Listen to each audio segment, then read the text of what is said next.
Guys, welcome back on my YouTube channel. So guys, आज मैं आपको इस वीडियो के थ्रू एक रिस्पॉन्सिबिलिटी देने वाली हूँ एंड आई होप कि आप सब बहुत अच्छे से निभाओगे वो रिस्पॉन्सिबिलिटी ये है कि अब मैं अपने वीडियोस में आपको बिल्कुल भी नहीं बोलने वाली कि like my video, subscribe my YouTube channel and share video with your friends. No, ये आपकी रिस्पॉन्सिबिलिटी है। अगर आपको वीडियो पसंद आता है आप वीडियो को लाइक करोगे, अगर और वीडियोस देखने हैं तो चैनल को सब्सक्राइब करोगे, कोई सजेशन देना है या आप कुछ भी अपना फीडबैक देना चाहते हो तो आप मुझे कमेंट सेक्शन के थ्रू बताओगे एंड उसके अलावा अपने दोस्तों के साथ शेयर करोगे। ठीक है, इट्स योर रिस्पॉन्सिबिलिटी। अब से मैं आपको रोज रोज ये चीजें नहीं बोलने वाली। तो चलो आज का टॉपिक स्टार्ट करते हैं। That is the variation in number of RBC.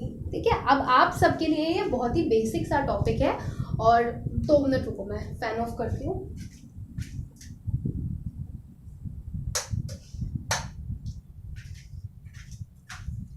ठीक है, तो आज हम पढ़ेंगे the variation in number of RBC कि जो आरबीसी होती है दैट मीन्स इरिथ्रोसाइट होती है, उनमें क्या क्या वेरिएशंस आते हैं नंबर पे। तो इसे पहले 2 चीज में डिवाइड किया गया, एक फिजियोलॉजिकल एंड दूसरा पैथोलॉजिकल। फिजियोलॉजिकल मतलब कि जो टेम्परेरी चेंज आया है आरबीसी के नंबर पे।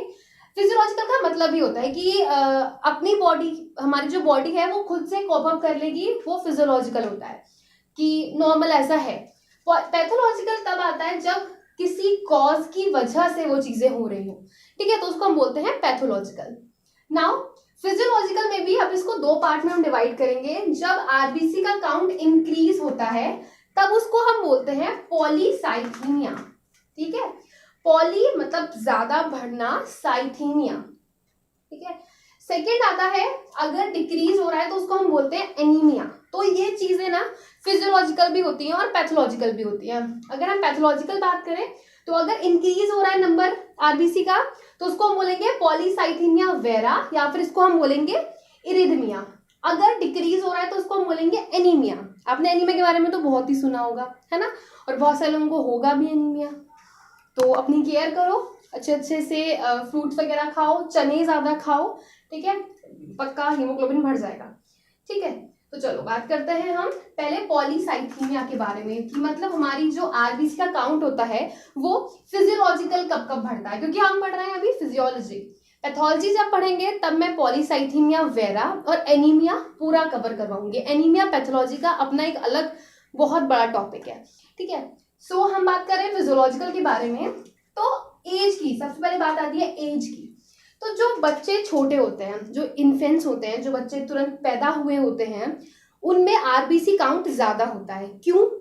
क्योंकि जब वो इंट्रायूट्राइन लाइफ में होते हैं तो उनको ऑक्सीजन लेने के लिए ज्यादा मेहनत करनी पड़ती है। ठीक है, हाइपोक्सिक कंडीशन ज्यादा होती है क्योंकि उनके पास खुद से उनके लंग्स तो काम करते नहीं है जो ऑक्सीजन ले लें, मम्मा के थ्रू उनको जितनी ऑक्सीजन मिलती है वो मिलती है। तो इसीलिए आरबीसी काउंट ज्यादा होता है बच्चों में। ठीक है, जब बेबी हो जाता है तो आफ्टर 1 वीक लग जाता है आरबीसी के काउंट को कम होने में। ठीक है, तो जब आरबीसी का काउंट कम होता है तब बिलिरुबिन निकलता है। ठीक है, अब देखो इसके लिए आपको मेरा फेट ऑफ आरबीसी वाला वीडियो देखना पड़ेगा क्योंकि उसमें मैंने आपको बताया है कि बिलिरुबिन और हीमोग्लोबिन की क्या रिलेशन है। तो देखो जब आरबीसी कम हो रही है मतलब कि डिस्ट्रॉय हो रही है, तो जब वो डिस्ट्रॉय होंगी तो उसमें से हीमोग्लोबिन निकलेगा। जब हीमोग्लोबिन निकलेगा तो उसका जो पोरफायरिन वाला पार्ट है वो कन्वर्ट होगा इनटू द बिलिरुबिन, और बिलिरुबिन जो है वो जॉन्डिस कॉज करता है। ठीक है, तो बच्चों में सबसे पहली बीमारी जो होती है, मतलब जो फिजियोलॉजिकल बीमारी है जो बच्चों में होती है, उसको हम बोलते हैं फिजियोलॉजिकल जॉन्डिस। ठीक है, ये बच्चों में होती है जब वो डिलीवर होती है उनकी। ठीक है, नाउ सेकेंड आता है अबाउट दी सेक्स। ठीक है, सेक्स के हिसाब से नाउ मेल और फीमेल दोनों में मेल की आरबीसी ज्यादा होती हैं, but before puberty and after menopause जो मेल और फीमेल है उनकी आरबीसी सेम हो जाती है। But during reproductive cycle during reproductive period या फिर जब मेंसेस चल रहे होते हैं तो उस टाइम पे ब्लीडिंग होती है, दैट्स व्हाई आरबीसी काउंट कम होता है फीमेल्स में। सेकेंड आता है थर्ड आता है हाई एल्टीट्यूड। तो हाई एल्टीट्यूड का क्या कॉन्सेप्ट है बता देती हूँ। जो लोग हाई एल्टीट्यूड पे रहते हैं, पहाड़ों पे रहते हैं, उनकी आरबीसी होती है 7 to 8 मिलियन पर क्यूबिक mm, ठीक है। उनके अंदर ये नॉर्मल काउंट है आरबीसी का। वैसे कितना काउंट होता है हमारे लिए होता है 4 to 5.5 मिलियन पर क्यूबिक mm, ठीक है। बट जो लोग हाई एल्टीट्यूड में रहते हैं उनका आरबीसी काउंट ये नॉर्मल होता है। क्यों होता है? Because due to hypoxia. अब देखो हाइपोक्सिया क्या है, मतलब कि जो ऑक्सीजन है वो कम हो रही है बॉडी के अंदर। तो जब हाइपोक्सिया होता है तो हमारी किडनी स्टिमुलेट होती है, तो वो रिलीज करती है एक हार्मोन जिसका नाम होता है इरिथ्रोपोइटिन। और इरिथ्रोपोइटिन बहुत ही इंपॉर्टेंट हार्मोन है for the production of RBC, ठीक है। तो आरबीसी के बनने का जो प्रोसेस होता है, उसके ओरिजिन, उसके डेवलपमेंट और मैचुरेशन का जो प्रोसेस होता है, उसको हम बोलते हैं इरिथ्रोपोइसिस। इसका नाम ही बता रहा है कि आरबीसी के कुछ ना कुछ हेल्प करेगा। तो क्या नाम है? इरिथ्रोपोइटिन। तो जब हाइपोक्सिया होता है तो किडनी को स्टिमुलेट करता है हाइपोक्सिया, और वो रिलीज करती है इरिथ्रोपोइटिन। इरिथ्रोपोइटिन स्टिमुलेट करता है बोन मैरो को for more production of RBC, ठीक है। सो ये है एक concept about the high altitude, कि जो हाई एल्टीट्यूड वाले लोग होते हैं उनमें आरबीसी ज्यादा क्यों होती है, ठीक है, ड्यू टू हाइपोक्सिया। नेक्स्ट आता है मस्कुलर एक्सरसाइज या फिर इमोशनल डिस्टर्बेंस।